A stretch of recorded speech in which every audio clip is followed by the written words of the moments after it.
let's talk about the sesh. So at the end of the day, when people are trying to lose fat, it's most likely going to be in your best interest to try and reduce the amount of calories that you're consuming in ways that don't make you hungry. And the first thing that I recommend trying to look for is your alcohol consumption over the course of the week. Because let's say, for example, you stick to a 250 calorie deficit from Monday through to Friday, which means over the course of those 5 days, you've managed to cut back on over 1,000 calories, which is absolutely fantastic. But even though you might have cut back on 250 calories every single day from Monday to Friday, then you get a message in the group chat from a friend or a group of friends saying, pub night out, who wants to get on it? We've all been there, it's all happened, and ultimately that's where things start to get a turn. Because if you had a mad one and smash off 10 pints or 10 glasses of wine or whatever it is on the Saturday, then keep in mind that in 1 pint of beer there's around 180 to 200 calories, which means if you smash that 10 pints of beer off, you're most likely consuming 2,000 calories on top of everything else that you've eaten throughout the day, which kind of neutralizes the 250 calorie deficit that you've been smashing off from Monday to Friday. And that's the issue. That's the main issue when people try to lose fat whilst also having a good time and having a social life. So you might be looking at this now saying, okay, in order to lose fat,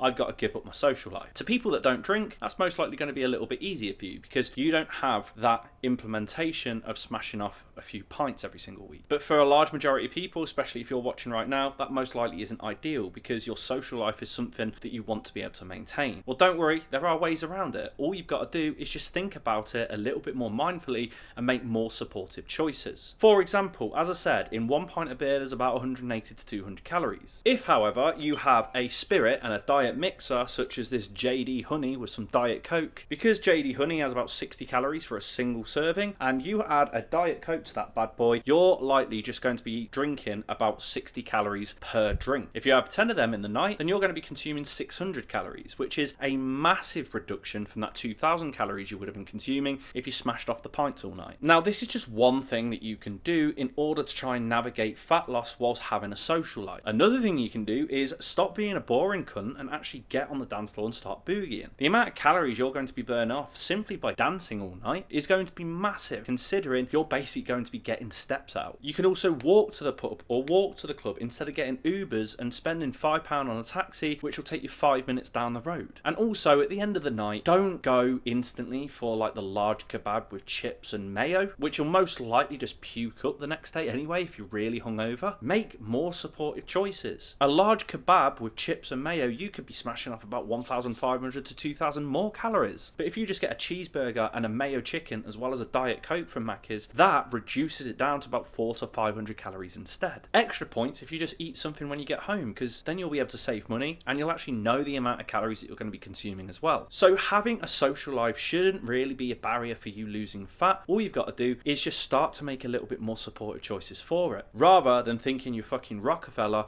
and getting 10 pints as well as 20 million tequila roses throughout the day. I hope that helps and I hope that makes sense. If you like this video, give it a like. If you've got any questions, please feel free to comment below because I'd be more than happy to answer them for you. And if you want any more free fitness or fat loss based content without any of the bullshit, as always, make sure that you're either subscribed to this channel or following my Instagram at k.p_health. Peace.